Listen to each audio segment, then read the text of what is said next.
Grabe, nakakasama ng loob ito mga tol kung ako'y Duterte supporter. Bakit ko po sinasabi yan? Kasi alam ninyo, talagang lubos na nagtiwala ito pong si dating Pangulong Rodrigo Duterte dito po kay Senador Bato de la Rosa. Talagang mahal na mahal po ito ni Rodrigo Duterte. Itinuturing po itong parang tunay na anak. Kaya nga naman, nang ito po'y maging presidente si Duterte, ay kanya pong itinalaga agad bilang kauna-unahan niyang Chief PNP, si Bato de la Rosa. Pero mukhang nakakasama talaga ng loob ang madidinig po ninyo ngayon kung kayo po'y Duterte supporter. Ang sinasabi ko kasi dito mga tol ay ito, no? Basahin po natin ang balita. Sabi kasi dati nito pong si Bato de la Rosa, isang malaking karangalan, it would be a great honor sa party ko na pagsilbihan si Rodrigo Duterte in the remaining days of his life. No? Tagalogin natin. Isang malaking karangalan sa akin na magsilbi sa dating Pangulong Rodrigo Duterte sa mga natitirang buhay po niya o mga araw sa kanyang buhay. Sana pagbigyan ako ng ICC na ilagay kami sa the same kwarto o magkatabing kwarto. O, sinambit po yan ni Bato de la Rosa 2 araw makatapos po ang pagkakaaresto kay Rodrigo Duterte. Palakpakan ng mga Duterte supporter! Palakpakan! Mahal na mahal ni Bato de la Rosa si Rodrigo Duterte kaya nanalo sa halalan. Kasi ibinoto ng mga Duterte supporter dahil biruin mo, gustong-gustong pagsilbihan ni Bato de la Rosa si Rodrigo Duterte kahit makasama niya pa sa kulungan, nakikiusap pa siya sa ICC na magkasama sila sa kwarto o magkatabi sila ng kwarto. March 13, 2025, panahon ng pangangampanya. Mukhang pangangampanya lang pala ang dahilan. Kaya pala sinasabi yan ni Bato de la Rosa. Nakakasama ng loob ito kung ako po'y Duterte supporter. Bakit? Ito na po kasi ang pahayag. Makatapos po ang mahigit 1 taon ni Bato de la Rosa. Same day, 13. Magkaiba nga lang ang buwan. March 13, 2026, yung mga sinabi niya, sasamahan niya si Rodrigo Duterte. Ngayon, nagbago na. May 13, 2026, ito na po ang sinabi ni Bato de la Rosa. Pakinggan ninyo mga Duterte supporter. Ewan ko lang kung hindi sasama ang loob nyo rito. Duterte chose to be arrested. Ang sakit nun sa mga Duterte supporters, mga tol, no? Kung ito, ganito sasabihin sa sinusuportahan kong si Pangulong Bongbong Marcos ng kanyang pinagkatiwalaan, sasama talaga loob ko doon. Ewan ko tong mga Duterte supporters. Duterte chose to be arrested. Pinili daw po ni Rodrigo Duterte na siya'y maaresto. Hindi yung totoo, Duterte. Hindi yung totoo, Bato. Ginawa lahat ng mga Duterte, even si Rodrigo Duterte, na siya'y hindi maaresto. Kaso lang wala nang magagawa dahil merong talagang mission-oriented si General Torre. Meron siyang political will, ika nga. At pinatupad lamang yung mandamiento de arresto ng ICC. Kaya walang magawa si Rodrigo Duterte. Pero wag mong sabihin na pinili ni Rodrigo Duterte ang maaresto. Hindi totoo yan. Magagalit sa iyo mga Duterte supporters niyan. Gusto niyang soluhin yung problema. Oh, ano mga Duterte supporter, susuportahan niyo pa ito? Si Bato de la Rosa? Nilalaglag na si Rodrigo Duterte? Gusto niyang soluhin yung problema. Ako naman, ordinaryong tao lang ako. Wala akong balak maging Pangulong Duterte. Ang saklap. It hurts. Napakasakit niyan mga tol. Madidinig mo sa isang Bato de la Rosa na lubos na pinagkatiwalaan ni Rodrigo Duterte ang mga ganitong kataga. Ngayong araw po na ito, May 13, 2026. Uulitin ko mga Duterte supporters ha. Makinig kayo. Sabi niya, Duterte chose to be arrested, sabi ni Bato de la Rosa. Gusto niyang soluhin yung problema. Ako naman, ordinaryong tao lang ako. Wala akong balak maging Pangulong Duterte. Ouch! Pero syempre, yan ay pagliligtas na ni Bato de la Rosa sa kanyang sarili ngayon. Dahil nga meron pong warrant of arrest mula po sa ICC. Tanungin ko kayo mga tol, kung kayo ay Duterte supporter, assuming lang anong mararamdaman ninyo sa sinasabi ni Bato de la Rosa? Kasi kung ako tatanungin ninyo, kung ako'y Duterte supporter at ganyan ang madidinig ko sa pinagkatiwalaan ng Tatay Digong namin, nakikitatay Digong na ako sasama talaga loob ko, biruin mo. Wala ka palang isang salita. May pasabi-sabi ka last year, gusto mo pang samahan sa kwarto o kaya katabing kwarto. Tapos ngayon, may pagkakataon ka na, sasabihin mo, ayaw mong maging Pangulong Duterte? Anak ng teteng, katangahan na yan mga Duterte supporter. Kung susuportahan nyo pa si Bato de la Rosa, nilalaglag na yung tatay ninyong karton. Nilalaglag na yung tatay ninyong karton.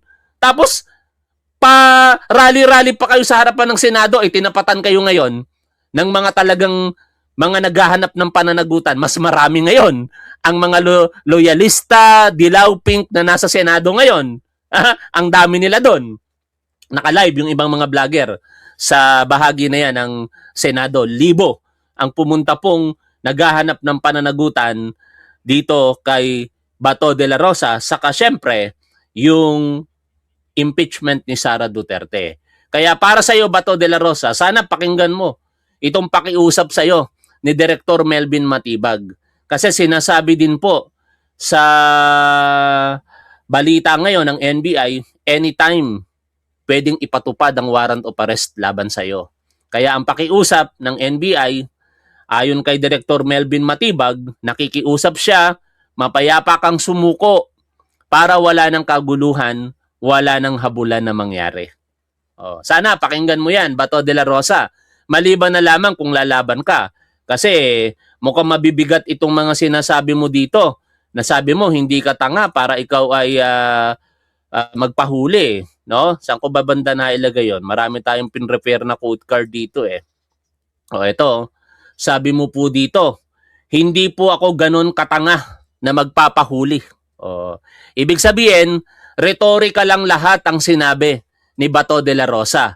Partikular, yung pahayag niya kay dating Senador Antonio Trillanes na make my day, may pa make my day pa itong si Bato de la Rosa Puntahan nga natin yon, na sumama daw po itong si Trillanes sa pag-aresto. Pusasan siya. Tingnan nyo. Ipakinig ko po sa inyo yung mga sinabi dito ni Bato de la Rosa. May paghahamon pa siya. Ay, hindi ko pala na-share dito. Sorry. Ito. Pakinggan ninyo to, Ayan. Pakinggan po ninyo. Go ahead, make my day. Go ahead. Sumama ka pa. Mag-serve ng warrant. Sumama ka. Sabi mo muna sa akin. Di ba? Ulitin natin. Puro salita, mga tol. Kaya kayong mga Duterte supporter, ganitong tao ba yung sinusuportahan ninyo? Hindi nyo ba naiisip yon na puro salita lamang itong si Bato de la Rosa, pabor para sa gusto ninyo? Pinaasa kayo na talagang siya'y hanggang kamatayan willing sumuporta kay dating Pangulong Rodrigo Duterte. Pero ngayon, ano nang naririnig ninyo sa kanya? Ayaw niyang maging Pangulong Duterte. Tapos, ito, di niya rin kayang patunayan. Go ahead, make my day, Mr. Trillanes. Go ahead. Sumama ka pa.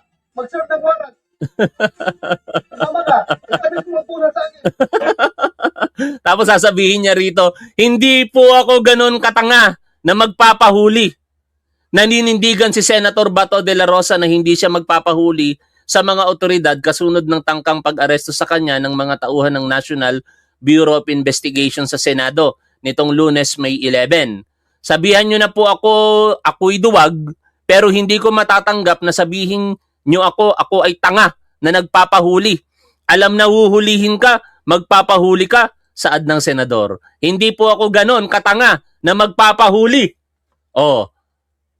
Read between the lines, mga Duterte supporter. Ibig sabihin, tanga si Rodrigo Duterte. ayon kay Bato de la Rosa.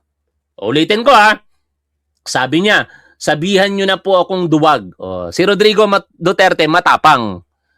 Pero hindi ko matatanggap na sabihin nyo na ako ay tanga na magpapahuli. Si Rodrigo Duterte nagpahuli. Ano ibig sabihin? Tanga si Rodrigo Duterte. Yung logic ha? Matapang si Rodrigo Duterte, duwag si Bato de la Rosa. Ha? Tanga si Rodrigo Duterte kasi nagpahuli siya. Ayon sa mga litanya nitong si Bato de la Rosa. Katanggap-tanggap ba sa inyo yan, mga Duterte supporters? Ha? Na ang pakiwari nitong si Bato de la Rosa, tanga ang nagpapahuli? Alam mo nang aarestuhin ka, tapos magpapahuli ka? Katangahan yun, ayon kay Bato de la Rosa. Di ibig sabihin, tanga niyang itinuturing si Rodrigo Duterte. Pero, hindi naman magagawa ito ni Bato de la Rosa kung wala siyang mga kasabwat. Mag-ingat din kayo dito kay Alan Peter Cayetano, mga Duterte supporter. Gagawin lahat nito para lamang matupad nito ang pangarap niya ngayon, Senate President. Nangarap maging Vice Presidente, hindi umubra dahil naging talunan, kaya nangarap maging Speaker, sumipsip kay dating Pangulong Rodrigo Duterte. Ngayon, nangarap maging Senate President, nilinlang si Bato de la Rosa. Bakit ko sinasabing nilinlang niya si Bato de la Rosa? Kasi pinapaasa niya na mapoprotektahan ng Senado si Bato de la Rosa sa leadership niya bilang Senate President. Huwag kayong masyadong maniwala doon. Walang pinangahawakang batas si Alan Peter Cayetano. He cannot protect Bato de la Rosa. The moment, lalong-lalo na kung ang ating Pangulong Bongbong Marcos ay magbigay ng go signal to arrest Bato de la Rosa, hindi nila kayang depensahan sapagkat wala silang pinaguhugutang batas. Tradisyon lamang. Kortesiya na ibinibigay ng ehekutibo sa lehislatibo. Kaya hindi pa sa ngayon pinapasok ang Senate of the Philippines. Pero kung talagang maninindigan na ng naaayon sa batas ang ehekutibo, hindi nila pwedeng idepensa na merong parliamentary immunity from arrest si Bato de la Rosa, nor yung sinasabi nilang sanctuary na Senado, no? Yung sinasabi po nilang hindi pwedeng lapastanganin ang institusyon, partikular ang Senate of the Philippines. Yon ay tradisyon lamang. Sapagkat ang sinasabi po sa saligang batas, ang isang mambabatas katulad ng senador ay pwede lamang ma-exempt from arrest while in session ay kung ang kaparusahan ay hindi po lalagpas ng 6 na taon. Ang kinakaharap ni Bato de la Rosa, crimes against humanity, ay may kaparusahan partikular sa ating Republic Act 9851 na reklusyon perpetua o pagkakakulong ng 20 taon at 1 araw hanggang 40 taon. Malayong malayo doon sa 6 na taon pababa na exemption para hindi ka maaresto bilang mambabatas. Kaya nililinlang lang kayo nitong si Alan Peter Cayetano. Hindi kayang protektahan, inuulit ko, ni Alan Peter Cayetano kapag kumilos na ang ehekutibo. No? Yung pagpapaasa ni Alan Peter Cayetano kay Bato de la Rosa ay isang malaking panlilinlang. Ngayon, naiipit si Bato de la Rosa. Bakit? Kasi alam niya, totoo pala talaga yung warrant of arrest. Nagpaniwala siya sa either siblings na Cayetano. Itinatanggi ngayon ni Pia Cayetano na siya ang pinanggalingan o sasakyan po niya ang ginamit para po makapanlinlang, makaalpas sa NBI at makapasok sa Senado. Kasi ang kumalat na balita sa isang interview ni Senador Lacson ay parang ang itinuturo ay si Pia Cayetano. In fact, ito nga po yung balita kaninang umaga. Abante tonight, isang puting van di umano ni Senadora Pia Cayetano ang sinakyan ni Senador Ronald Bato de la Rosa patungo sa Senado noong Lunes, Mayo 11. Itinatanggi po ngayon yan nitong si Pia Cayetano. Sa isang pagtatalumpati niya o pagsasalita niya kanina sa Senado, mariin niya pong itinanggi yung alegasyon na yan. Sabi po ni Pia Cayetano, hindi ko nga alam na darating siya. Maariing itinanggi ni Senator Pia Cayetano na pinangasiwaan niya ang pagpasok kay Senator Bato de la Rosa sa Senado noong Lunes, May 11. Senator Bato de la Rosa did not ride in my vehicle, nor did I have anything to do with facilitating his presence in the Senate last Monday. Yet bumoto siya sa transition ng leadership. Ewan ko kung paniniwalaan nyo ang Cayetano. Kasi mahirap pong paniwalaan ang Cayetano sa ngayon. Kitang-kita po natin kung paano po sila bumabalentong sa kanilang mga sinasabi. Lalong-lalo na si Alan Peter Cayetano. Uulitin ko, nasa sa inyo kung paniniwalaan nyo ang mga sinasabi na ito ni Senador Pia Cayetano. Premises. Again, okay lang po sa akin na nakarating siya dito. Wala ho akong problema doon. Let me state this clearly and unequivocally. That statement is false. Senator De La Rosa did not ride in my vehicle, nor did I have anything to do with facilitating his presence in the Senate last Monday. Ni hindi ko nga alam na darating siya. Naniniwala ba kayo sa kanya mga tol? Paki-comment nyo nga. Paki-comment nyo nga kung kayo po'y naniniwala, yes or no, sa sinasabi ni Pia Cayetano na hindi niya alam na darating itong si Bato de la Rosa. Maraming salamat sa iyong super sticker, Ibian Bell. Nalaman ko lang na darating siya dahil ang minority floor leader na kapatid ko tumayo dyan and he addressed the Senate President and nagpasalamat siya sa public service ng Senate. Di ibig sabihin ganun kabilis ang naging desisyon mo para kumampi sa kapatid mo at magpalit ng leadership? No? Kasi kung hindi niya alam yan mga tol, imposibleng ganoon kabilis ang magiging desisyon nito Mag-iisip ito. Malaki at malalim ang pinagsamahan kahit paano namin sa majority. Tapos sa isang iglap, ngayon ko lang nalaman, nandito pala si Bato de la Rosa. Ipagpalagay natin na hindi mo alam na nandyan si Bato de la Rosa, pero hudas ka. Isa ka sa hudas na humudas kay Tito Soto at lahat kayo magbabayad sa darating na panahon. It is only a matter of time mga tol.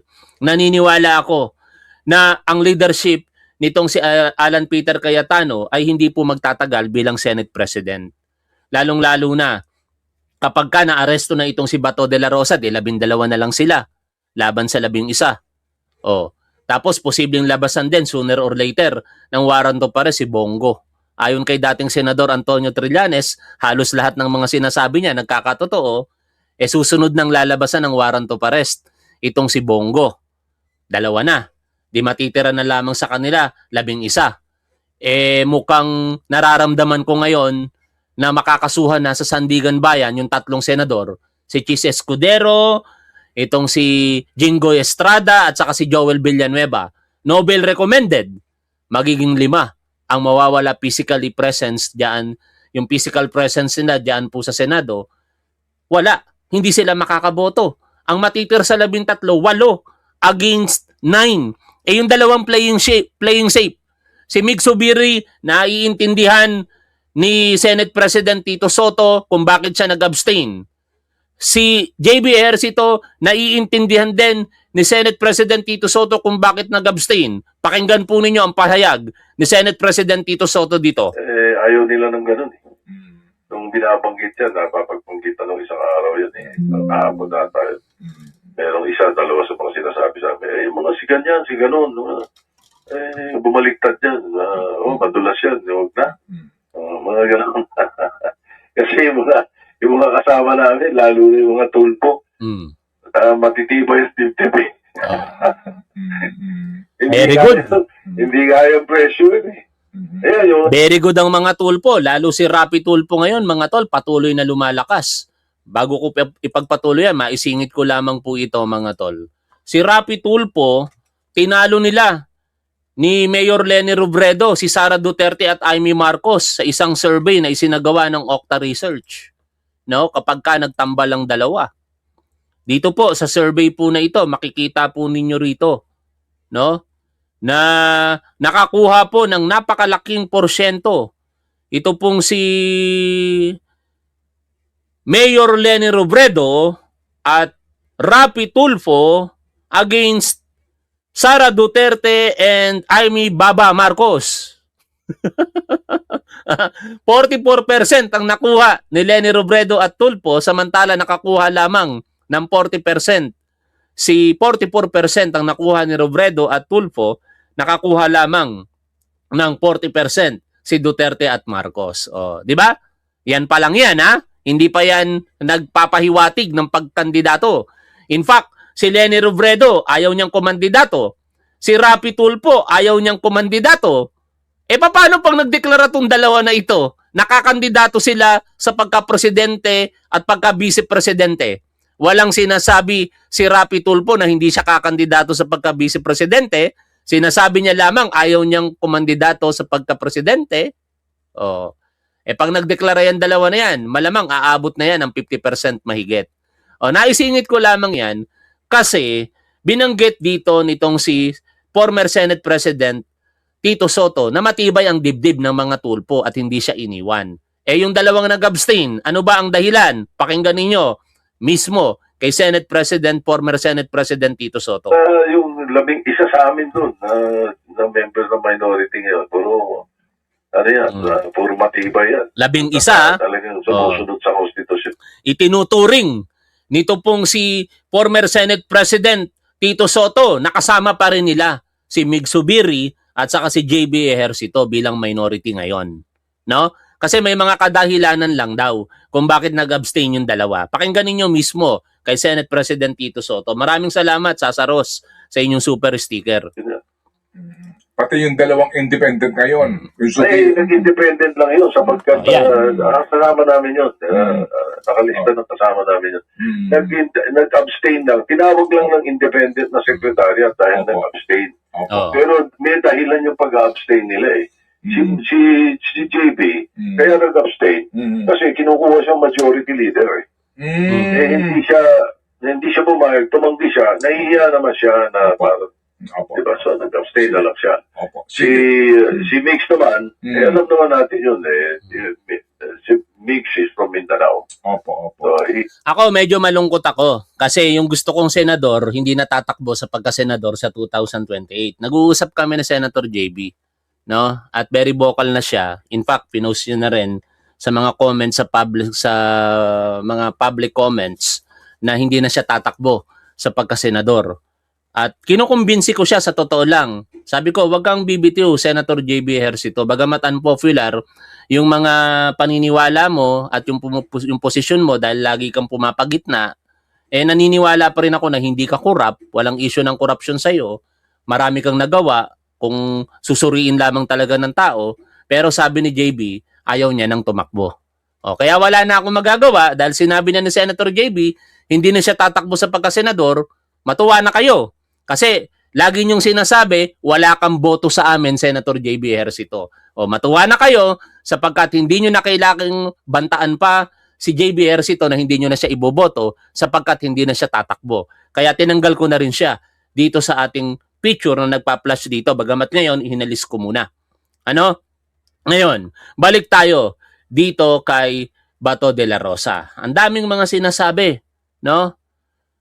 At partikular, yung naging issue na ni Pia Cayetano na itinatanggi niya, ituloy po natin yung sinasabi niya rito. Dito tinatanggi ni Pia Cayetano. Pero mukhang sinalo naman siya ni Bato de la Rosa. At saka at the expense syempre ng kanyang kapatid na si Alan Peter Cayetano. President, Senator Tito Soto, which I also believe is well-deserved, sinabi niya, Wag na natin pakinggan.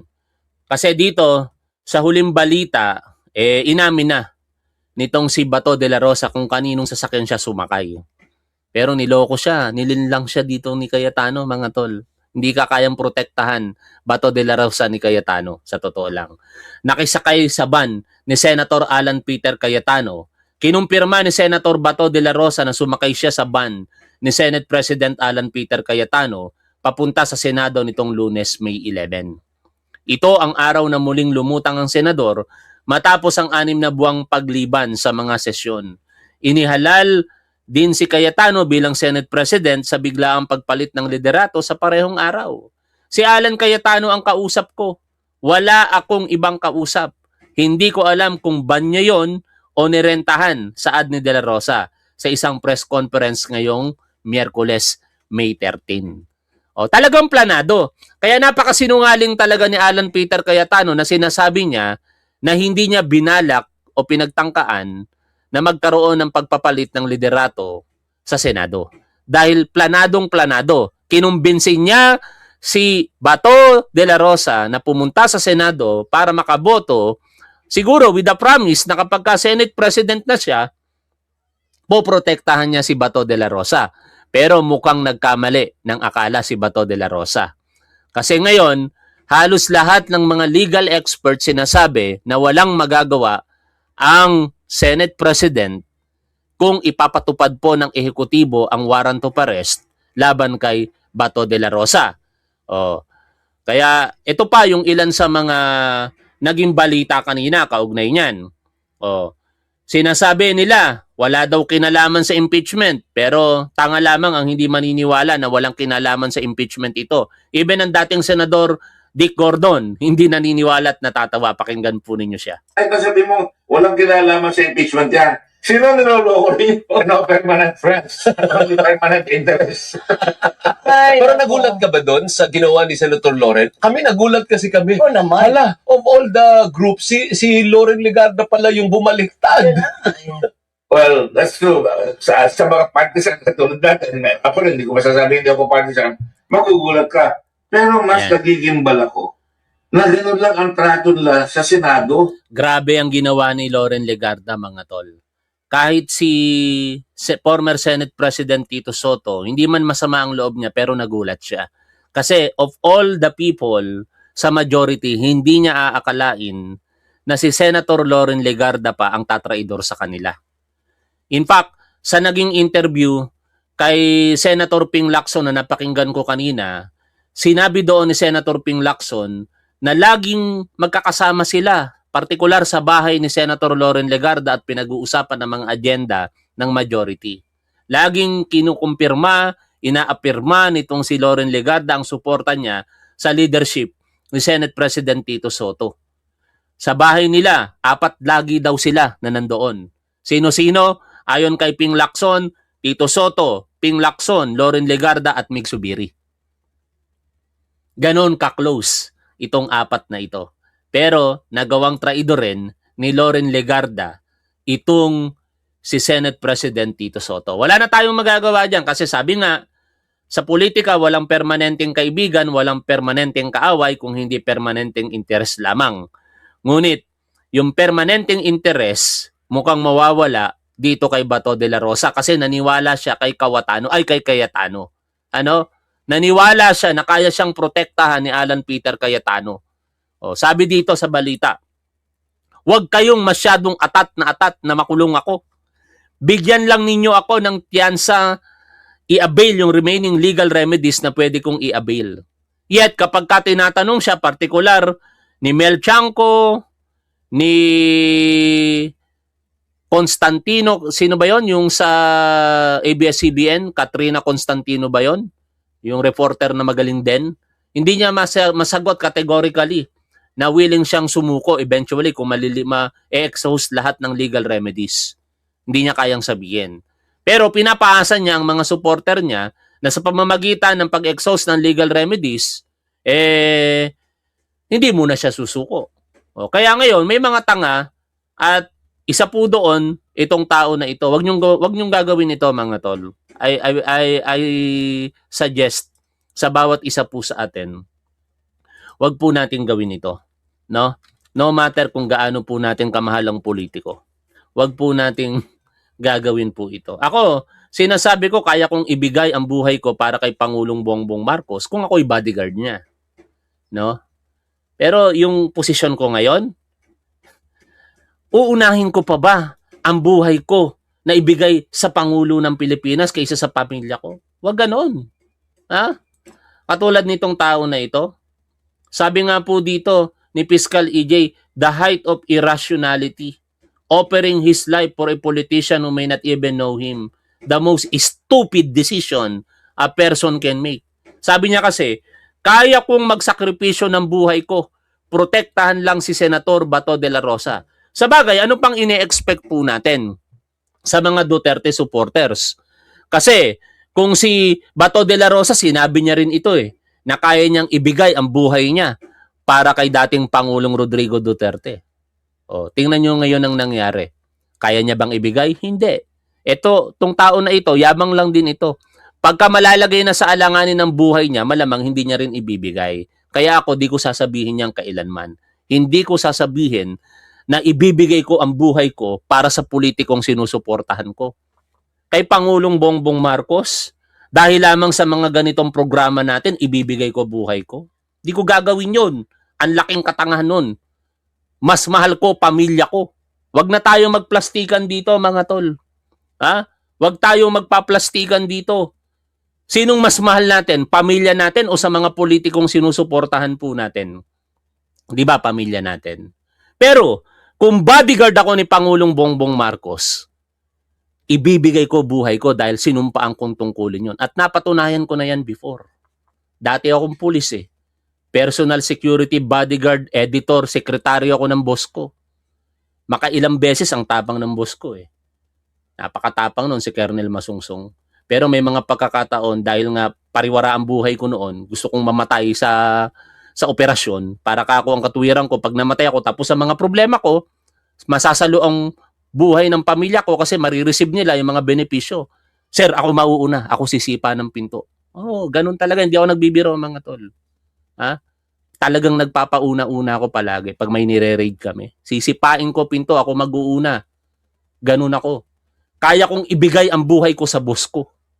Kasi trabaho ko yon, sinumpaan kong tungkulin ko yon.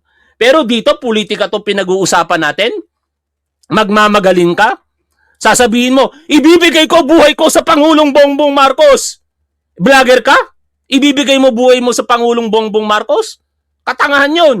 Ganon din yung mga Duterte supporter na ibibigay ko buhay ko kay Rodrigo Duterte. Katangahan yon. Unahin ninyo pamilya ninyo. Kaya kayo napapariwara, hindi nyo inuuna pamilya ninyo. Kung mahal ninyo pamilya ninyo, mamahalin nyo rin si Pangulong Bongbong Marcos. Susuportahan nyo rin siya. Bakit? Kapag ka napahamak si Pangulong Bongbong Marcos, mapapahamak ang mga pamilya natin.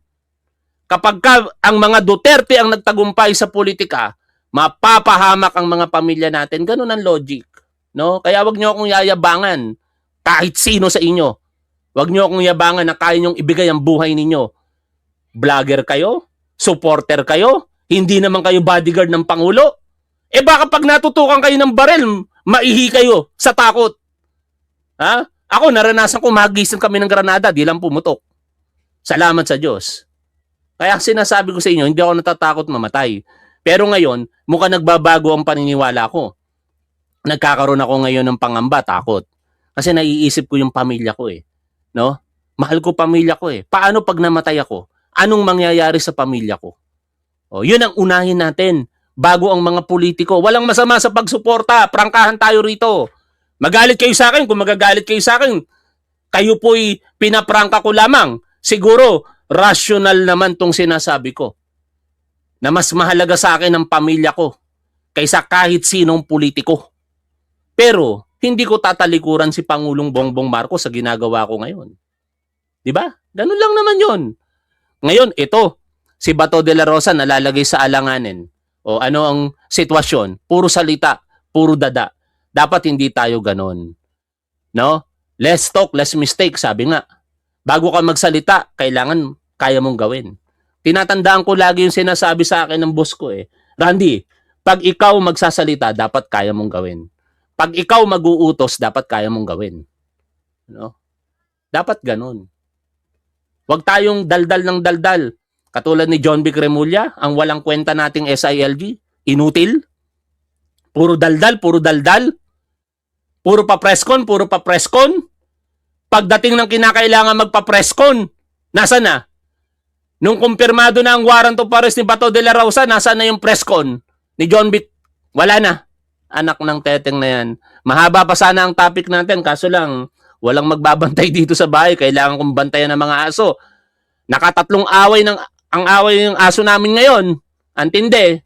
No? Nilagyan ko na lahat sila ng busal. Tinali ko na muna.